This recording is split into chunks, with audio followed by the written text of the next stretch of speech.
Hi friends, स्वागत है आप सबका स्टडी विथ राहुल 247 में। आइए आज के क्लास में हम लोग सक्षमता परीक्षा 3.0 में मैराथन क्लास देखेंगे। सीडीपी यानी बाल विकास एवं शिक्षा शास्त्र का। और ये जो मैराथन है आपका सीडीपी का, अगर ये सिर्फ आप देख जाते हैं तो सक्षमता में जितना सीडीपी यानी बाल विकास और शिक्षा शास्त्र से प्रश्न आता है उन्हें आप आसानी से अटेम्प्ट कर देंगे। और ये प्रश्न 100% लड़ने वाला है। अंत तक देखें, बहुत कुछ आपको सीखने को मिलेगा। चलिए शुरुआत करते हैं हम लोग प्रश्न को। और शुरुआत करने से पहले एक आप लोगों से रिक्वेस्ट है कि अगर चैनल को अभी तक सब्सक्राइब नहीं किए हैं तो आप सब्सक्राइब कर लें, बेल आइकन दबा लें ताकि आपको ऐसे वीडियो मिलता रहे। पहला प्रश्न है, अधिगम के लिए निम्नलिखित में से कौन सी धारणा उपयुक्त है? योग्यता सुधार्य है, योग्यता अटल है। देखिए योग्यता अटल ये निगेटिव वर्ड है। प्रयासों में कोई फर्क, प्रयासों से आप कोई फर्क नहीं पड़ेगा। बार बार आप कोशिश कीजिएगा तो निश्चित ही एक दिन सफल हो जाइएगा, तो ये भी गलत हो गया। असफलता अनियंत्रित है, ये भी गलत हो गया। योग्यता सुधार्य है, योग्यता को आप सुधार सकते हैं, तो ये बिल्कुल पॉजिटिव। इसमें आपको पॉजिटिव माइंड से चलना है और पॉजिटिव टैग को पकड़ना है। चलिए दूसरा प्रश्न, इसका आंसर हो जाएगा आपका योग्यता सुधार्य है, ऑप्शन नंबर 1। दूसरा प्रश्न है, एक समावेशी कक्षा में डैश पर जोर देना चाहिए? प्रदर्शन अभिमुख लक्षणों पर, समरूपी निर्देशों पर, सामाजिक पहचान के आधार पर, छात्रों का अलगाव। अलगाव तो करना ही नहीं है। देखिए अवसर पॉजिटिव वर्ड है और ये बड़ा ऑप्शन हर बच्चे, मैं ये नहीं कह रहा हूँ कि सभी बड़ा ऑप्शन सही ही होता है, लेकिन यहाँ देखिए हर बच्चों के समर्थ को अधिकतम करने के लिए अवसर प्रदान करना चाहिए। ये बिल्कुल पॉजिटिव वर्ड है कि आप हर बच्चे को चाहेंगे कि वो समर्थ हो, कुछ अधिगम करे, सीखे, कौशल हो उसमें, तो उसके लिए उसे अवसर देंगे। तो यही इसका बिल्कुल सही जवाब हो जाएगा। अगर सीडीपी आप नहीं भी पढ़े होते हैं और थोड़ा सा माइंड लगा दीजिएगा तो अगर 30 प्रश्न, अगर मान लीजिए जब मैं सीटेट की बात कर रहा हूँ, 30 प्रश्न है अगर सीडीपी का, तो उसमें से 12 से 15 प्रश्न तो ऐसे ही सही हो जाता है। और ये सीटेट वाले भी ज़रूर देखेंगे, दिसंबर 2024 के जितने हमारे साथी फॉर्म भरे हैं। निम्न में से अध्यापन अधिगम का सबसे प्रभावशाली माध्यम कौन सा है?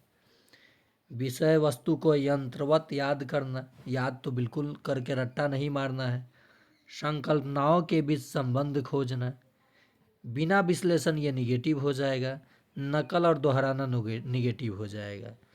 तो ये दो ही, संकल्पनाओं के बीच संबंध खोजना, हमेशा विद्यार्थियों को खोजने का प्रयास, अवसर देना चाहिए, तो ये बिल्कुल 2 नंबर, संकल्पनाओं के बीच संबंध खोजना बिल्कुल सही जवाब हो जाएगा। दोस्तों आप लोग वीडियो तो देखते हैं मगर पता ना लाइक नहीं करते हैं।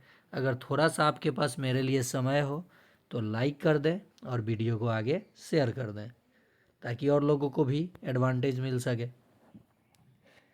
फिर देखिए, निम्न में किसके लिए स्थूलगामक कौशल की उपयोग की आवश्यकता होगी? ब्रश से पेपर पेंटिंग नहीं, ये बिल्कुल नहीं हो सकता है। सुई में धागा डालना, ये स्थूलगामक कौशल नहीं है।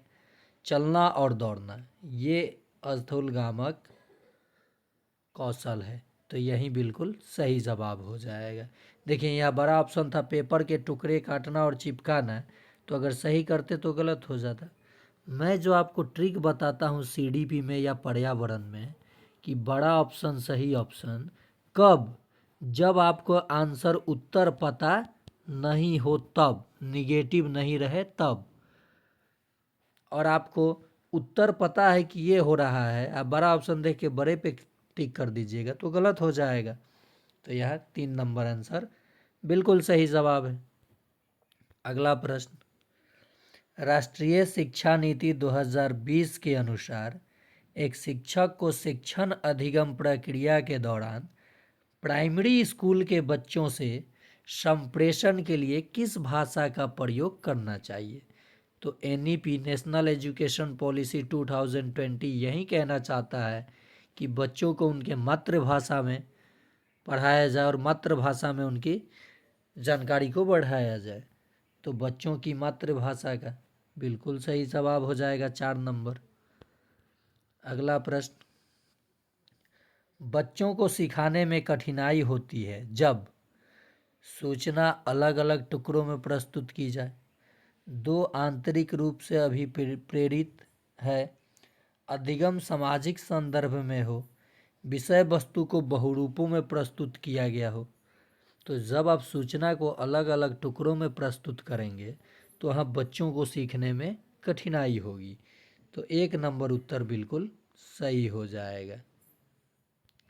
अगला प्रश्न, अधिगम की संरचना विचार या सुझाव देता है कि ज्ञान की संरचना में सभी बच्चों को की कोई भूमिका नहीं होती। गलत। बच्चे पूर्ण रूप से वयस्कों पर निर्भर करते हैं। गलत। बच्चे सक्रिय भूमिका निभाते हैं।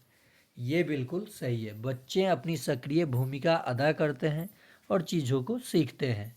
बच्चे पर्यावरण से भी, अपने परिवार से भी, अपने आस पड़ोस के समाज से भी, विद्यालय में, यानी बच्चे कुछ ना कुछ सीख कर के विद्यालय जाते हैं। ठीक है, तो ये हो जाएगा बच्चे सक्रिय भूमिका निभाते हैं। अगला प्रश्न है, बचपन से वयस्कता की ओर परिवर्तन काल, कल नहीं, परिवर्तन काल यानी काल का समय कौन सा है? तो प्रारंभिक बाल अवस्था, माध्यमिक बाल अवस्था, किशोरावस्था या पूर्ण संक्रियात्मक अवस्था। तो ये हो जाएगा किशोरावस्था यानी टीनेजर्स। अगला प्रश्न, अंतर्निहित भाषा का संबंध डैश से है? तो अंतर्निहित भाषा की जब भी बात की जाए तो ये चॉम्स्की के साथ संबंध है। किसके साथ? चॉम्स्की के साथ। ऐसे लिखिएगा, चॉम्स्की। यानी अंतर्निहित भाषा की जब भी बात की जाए तो आप चॉम्स्की पे चले जाइएगा। यही दोहरा गया है प्रश्न। संज्ञानात्मक विकास का सिद्धांत किसने प्रतिपादित किया था? तो इन्होंने 4 अवस्थाओं को बताया था जीन पियाजे ने। संज्ञानात्मक विकास की कितनी अवस्थाओं के बारे में इन्होंने चर्चा किया था? 4 अवस्थाओं के बारे में। अगला प्रश्न है, सामाजिक अधिगम का सिद्धांत किसने दिया था? तो जब भी समाज संस्कृति का आ जाए तो वाइगोत्स्की के साथ आ जाइएगा। किसने दिया था? वाइगोत्स्की ने। पियाजे, कोहलबर्ग, वाइगोत्स्की। देखिए, नैतिकता का सिद्धांत, नैतिकता का सिद्धांत किसने दिया था? तो कोहलबर्ग ने। अंतर्निहित भाषा चॉम्स्की, संज्ञानात्मक विकास जीन पियाजे और वाइगोत्स्की सामाजिक अधिगम का सिद्धांत। अगला प्रश्न देखिए आ गया, नैतिक अधिगम का सिद्धांत किसने दिया था? नैतिकता का। तो 1 नंबर प्रश्न मानकर इसका जवाब आप लोग कमेंट में दीजिएगा। अगला प्रश्न है, डिस्ग्राफिया संबंधित है? तो डिस्ग्राफिया है ये गणना संबंधित विकार है। डिस्ग्राफिया, ओ सॉरी, पठन संबंधित विकार है। क्या है? पठन संबंधित विकार डिस्ग्राफिया है। डिसकैलकुलिया संबंधित है। ठीक है, तो डिसकैलकुलिया संबंधित है गणित संबंधी, यानी ये जब सवाल को सॉल्व करेंगे तो इनमें कठिनाई होगी, यानी डिसकैलकुलिया है गणित संबंधी विकार। गणना, जिसको आप गणना संबंधित विकार भी बोल सकते हैं। लेव वाइगोत्स्की का सामाजिक सांस्कृतिक, देखिए आ गया ना वाइगोत्स्की, सामाजिक सांस्कृतिक परिप्रेक्ष्य अधिगम प्रक्रिया में डैश के महत्व पर जोर देना चाहिए। तो किस पे देना चाहिए? सांस्कृतिक उपकरणों पर, गुणारोपण पर या अभिप्रेरणा पर? तो ये अभिप्रेरणा पर देना चाहिए। अगला प्रश्न है, जन्म से किशोरावस्था तक बच्चों में विकास किस क्रम में होता है? पहला ऑप्शन है संवेदिक मूर्त अमूर्त, दूसरा ऑप्शन है अमूर्त संवेदिक मूर्त, तीसरा ऑप्शन है मूर्त अमूर्त संवेदिक, चौथा ऑप्शन है अमूर्त मूर्त संवेदिक। तो चौथा तो बिल्कुल गलत है, पहले अमूर्त से मूर्त की ओर नहीं होगा, मूर्त तब अमूर्त और उसके पहले संवेदिक। तो पहला ही ऑप्शन बिल्कुल सही जवाब हो जाएगा, संवेदिक मूर्त और अमूर्त। निम्न में से कौन सी परिपाटी, एक में होगा ये परिपाटी, विद्यार्थियों में संकल्पनात्मक समझ में बढ़ोतरी करने में सहायक है? तो प्रतिस्पर्धा आधारित प्रतिस्पर्धाएं, पाठ्य पुस्तक केंद्रित शिक्षा शास्त्र, बारंबार परीक्षाएं, अन्वेषण और संवाद बिल्कुल इसका सही जवाब हो जाएगा। चलिए अगला प्रश्न देखते हैं। संकेत व अन्य तरीकों द्वारा बच्चों को जरूरत पड़ने पर मदद करना किसका उदाहरण है? तो ये पाढ़ का उदाहरण है। किसका? पाढ़ का। अगला तो अगला अब नहीं है, यहीं तक था ये प्रश्न। और ये जो सीरीज में लेके आया मैराथन क्लास, आप जिसको देख रहे हैं, कम प्रश्न है कम समय, लेकिन है मैराथन इसलिए कि अगर आप CDP कर जाते हैं तो सक्षमता 3 में इससे बाहर का एक भी प्रश्न नहीं होगा, ये मेरा वादा है, एकदम वादा है। यही प्रश्न तो ऐसे में 4 से आपको 5 सेट दे दूंगा। देखिए इतना अभी तो फॉर्म भी आपने नहीं भरा है, लेकिन इधर ही तैयारी आप इतना बेस्ट कर लीजिए प्रीवियस ईयर के आधार पे कि आप 150 में 130 प्लस ला करके रिकॉर्ड तोड़ दें।